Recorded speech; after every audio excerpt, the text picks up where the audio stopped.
This is my Audiobooks, the world of audiobook library. This is my audio bits, Under the Mango Tree by Beena Pillai, narrated by Sharmila R.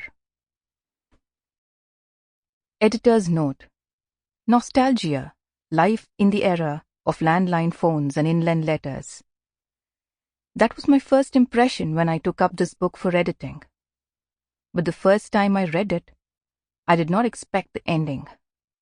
I went through the whole thing again, and the end impacted me the same way it did the first time. The more I read of Diya, the more I realized she was a representation of the many strong women I had seen and admired in my life. She is a woman who should inspire other women, especially those who needed that courage from someone who had faced similar hurdles in life, who would understand, who would know. Diya was a bit of everyone I knew. Her story was something I wished some people had known of before. There was a lingering thought that affected me. Maybe some of the women I had known and seen suffering in life would have made better decisions that led them elsewhere had they read of Diya before. Such is the impact the story had on me. I was not just the editor of the book, but someone deeply involved with the same. Everything about the story made me want to understand why it was written that way. A true millennial by mindset, I had to travel back to the 70s and 80s to feel the authenticity of the story. For those readers who wonder why Diya took the decision she did, I wondered too, and then I removed the privilege that my generation offered me and realized that in her place, I would have needed more courage than I now have to make the decision she had been pushed to choose.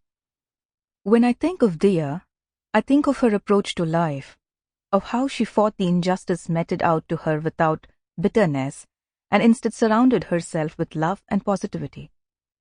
When I see the story of a long and full life, I see a woman who grew against all odds and enriched the lives of those around her. At the end of it all, I wish there was more to read, imbibe, and cherish. Some stories should never really end. Under the Mango Tree becomes that one book I shall forever remember, for it was unique in its ways and close to my heart. Divya Balaji, November 2018. Chapter 1. The Day That Changed Her Life. It was the day of Diya's marriage. She should have been happy, but the first thought that came to her mind when she woke up was that she would never see Aditya again.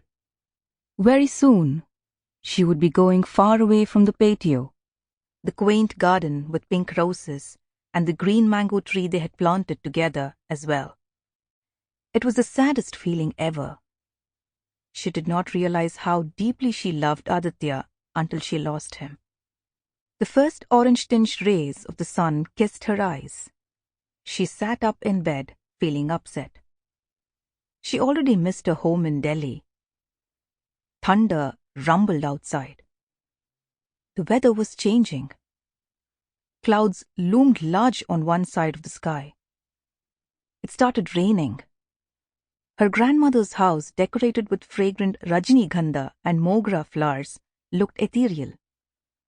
Her aunt called out to her, "Diya, did they deliver the jasmine?" "Yes, Ammai. They had delivered on time," said Diya, pointing to the jasmine flowers on the table. She smiled at Rema Ammai, her mother's sister, and said, "I think you didn't see them because they are half hidden by the white, wet cloth." Diya looked at her face in the mirror. Last night, an insect had bitten her lip. The bite was painful, looked ugly and bloated, like a bubble. Her eyes had a glazed look. She wondered why she had cried then, just over an insect bite. It was unlike her to cry. She wasn't someone who shed tears easily. She did not cry even as a child. Everyone knew that. Diya had been 10 years old when an iron ladder had fallen on her head and she had bled profusely. The blood gushed out and she had to be rushed to the hospital. She sat calmly in the car, covering the wound with a Sample complete. Ready to continue?